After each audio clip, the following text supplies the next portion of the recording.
Welcome back, you guys, to the next part for the mods that I have been doing to the Olaprin 3D printer that I bought from Amazon.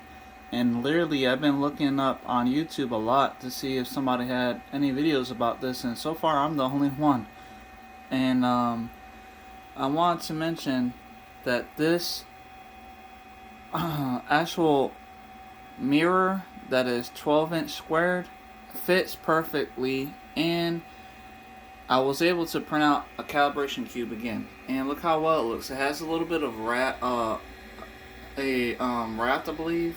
No, a bear, oh god, I forget the name. A brim on it, and you can see the Z looks well. The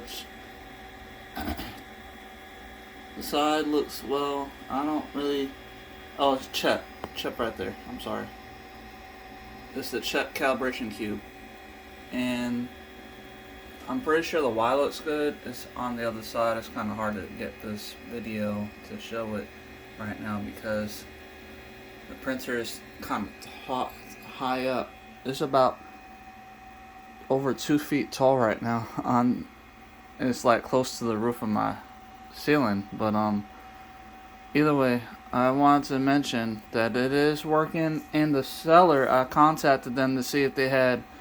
He told me to let them know if I wanted some accessories or like parts. So he said that they don't have a glass built surface for this printer. So I made my own basically, and it's working out just fine. The only thing that I had to do was screw it these leveling nuts right here. I had to go all the way up, like all the way down, so it's like really pressed up against the springs here. But all four of them helped out pressing it all the way down, and you can see that it leveled out just fine with that calibration cube. So I believe this printer is really good. And I did want to mention as well that while I was moving the printer, I was trying to add one of these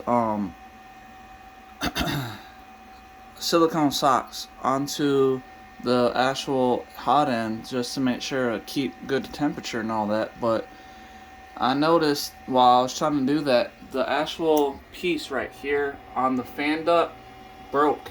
I had to super glue it back into place. And I did ask them if they sell those, but he said that I can print it off the SD card that should be on there. But while I was moving everything around, I actually kind of broke the SD card, so I can't really get the files anymore.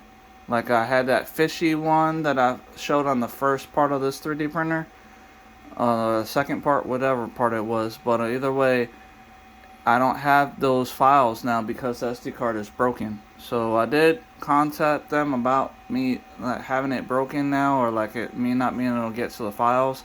I didn't see a file about the fan duct on there before I broke it, so I'm not sure if they even had it or not. But it doesn't really matter because, as you can see, the fan duct right there, I'm pretty sure I could actually find just one specifically for this fan. And then I'll be able just to make one, even if it is for a different 3D printer. So it's not that big of a deal now that I'm looking at it. But I was able to mod the bed leveling with that actual glass mirror that you can see right here. So now that I was able to do that, I'm satisfied with this right now because I have plenty of these, and I know where the level is. It's basically all the way down on the springs. But other than that, I was able to get a calibration cube out, and it looks really well detailed, just like the Ender 3. I was able to get that one looking well. So now I got 3 3D printers. I got the Olaprin, the Ender 3, and also my longer LK5 Pro. I was able to get that fixed too. So hope you guys are liking this information, and I would recommend this printer for sure to anybody that is looking at trying to get a big FDM 3D printer that has 300 millimeters square on build surface and 400 millimeters tall for the actual Z-axis. if you want to have a big 3D printer that's not expensive. It costs around like $210 after shipping from Amazon, and it had a 5-star review. That's the reason why I went ahead and bought it.